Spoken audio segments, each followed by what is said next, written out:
Hello guys, I am Ashutosh Kumar from ZerOOne. Today I will tell you how to set up environment for C using Codeblocks so that you are able to compile your programs using your personal laptops. So these were the lectures, these were the points that I told you in previous video lecture. If you do not remember this or you haven't watched this, I would strongly recommend to watch the first video. Now let us jump on it to see how Codeblocks will be installed. Okay, let us see how we install Codeblocks. Click on Google Chrome, we'll type Codeblocks.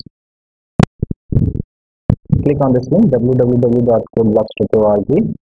Click on download. Now click on this download the binary release.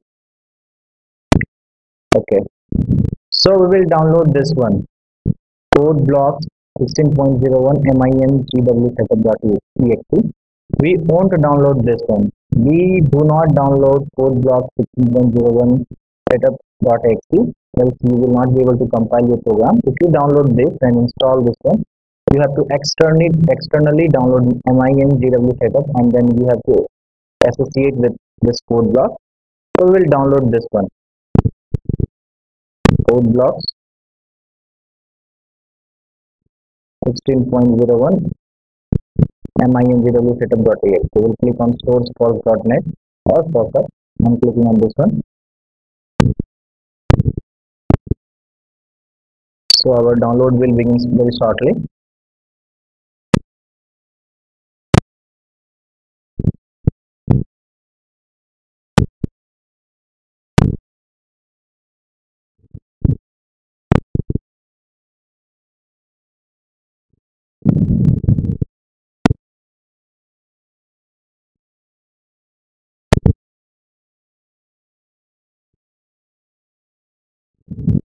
So see, it's 79.9 MB of file, and you can check in description.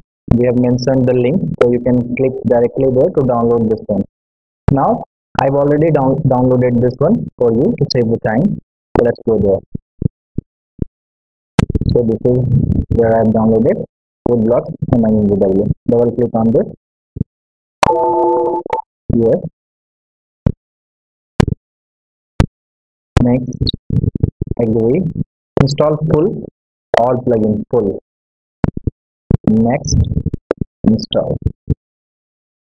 So I will fast forward this video to save time.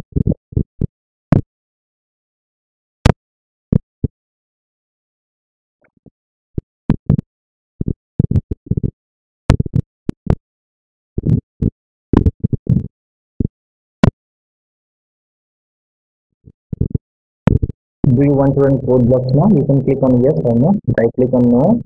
Next. So this is the Codeblocks installed in. Open it.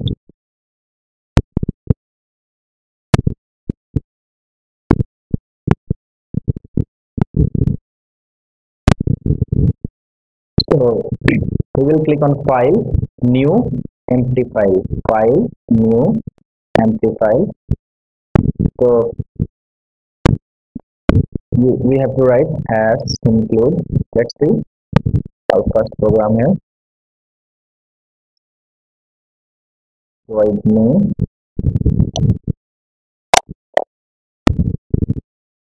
printer, hello world. We will click on file, save file, or we can press Ctrl S. Okay. So for every C file, we have to write some file name. Say hello and .c. .c is a compulsion here for every C file. This is the extension name. So we'll write hello.c. Save it. Oh, I've already created a file named hello.c, so I will replace it. Yes. Now click on build and run. There we go. This is our output. Okay. Thank you.